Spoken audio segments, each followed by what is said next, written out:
très vite compris en fait qu'Elton John voulait vraiment pour ce Farewell Tour déployer toute sa production, toute l'histoire. On avait eu des indices, notamment avec Rocketman, hein, le film qui est sorti, il y aura beaucoup d'images qui seront sur les écrans. Et donc on a compris très vite en fait qu'au départ, un petit peu malheureusement, qu'on aurait voulu ce concert dans le Stravinsky, dans l'intimité du Stravinsky, mais vu l'ampleur de la tournée, de la production, on a décidé de changer d'orientation et de répondre aux demandes et aux souhaits d'Elton John de déployer toute sa prod.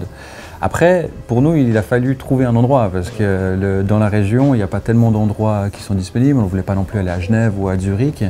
Et assez vite, s'est imposé ce stade de la Sosa. Quand vous regardez sur Google Maps, et je vous promets que c'était comme ça que ça s'est passé, on a regardé sur Google Maps, on a vu cet emplacement, ce stade qui est quasiment tout neuf, en fait, qui a été refait il y a quelques années, qui offre l'avantage quand même d'avoir déjà être sur le territoire montreusien et d'avoir une proximité de l'autoroute, de l'accessibilité qui était plus importante.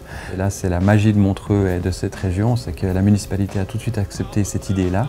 Ensuite, on a appelé le management qui est venu sur place, qui a vu les lieux entre montagnes, lacs, ils nous ont dit c'est absolument magnifique.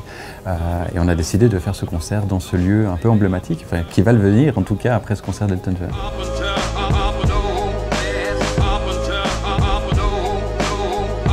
Alors, la principale exigence, c'est la production de la scène. C'est-à-dire que la scène a une ouverture de 56 mètres. Donc vous imaginez, c'est pratiquement 3 fois l'ouverture du Stravinsky, avec des tours sur les côtés. Donc il nous fallait énormément de place pour mettre la scène. Il a l'avantage en fait d'avoir évidemment le terrain de foot plus la piste d'athlétisme qui nous permet de mettre toutes les infrastructures, les gradins, les bars, les toilettes, enfin toutes les infrastructures qu'il faut pour accueillir 15 000 festivaliers. Donc on a augmenté le nombre de places assises, on a 1536 places assises qui se trouvent sur un podium latéral et qui a une vue absolument superbe sur la scène.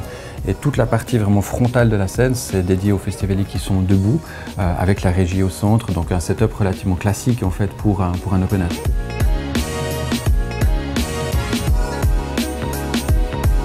La scène est assez particulière, le piano bouge en fait sur la scène à certains morceaux, donc la scène est assez impressionnante. Elle nécessitait aussi des charges au sol assez importantes, donc on a dû aussi mettre des plaques en métal pour vraiment soutenir la scène, les 2 grands écrans LED qui sont extrêmement lourds, donc on a eu pas mal de défis techniques dans cette production que tous les organisateurs d'open air ou de spectacles dans les stades connaissent.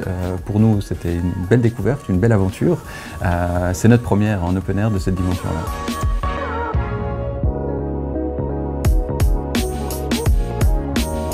Alors je pense que c'est le plus gros défi, même si le stade est accessible parce qu'il y a plein de routes qui arrivent, le festivalier ne peut pas aller à pied ou parquer sa voiture dans les alentours du stade parce qu'évidemment il n'y a pas assez de place de parking. Donc là on a eu la chance de pouvoir faire une collaboration avec la Fête des Vignerons qui nous a mis à disposition tous les parkings de Vevey, donc à la sortie de la Verre. Donc on invite vraiment tous les festivaliers qui viennent en voiture à sortir à Vevey, ça sera indiqué sur l'autoroute pour se garer à la Verre. Et ensuite on a des dizaines et des dizaines de bus navettes qui vont faire qui vont amener les festivaliers au stade, qui vont les ramener chez eux, et ce en fait à partir de 14 h jusqu'à 5 h du matin.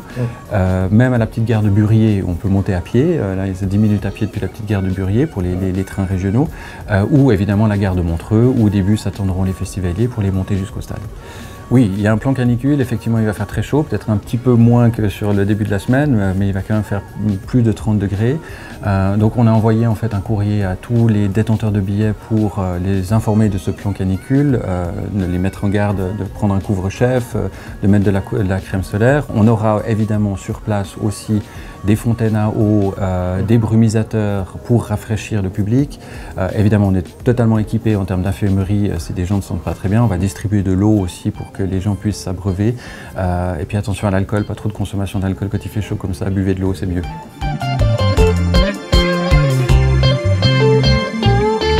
Thank you.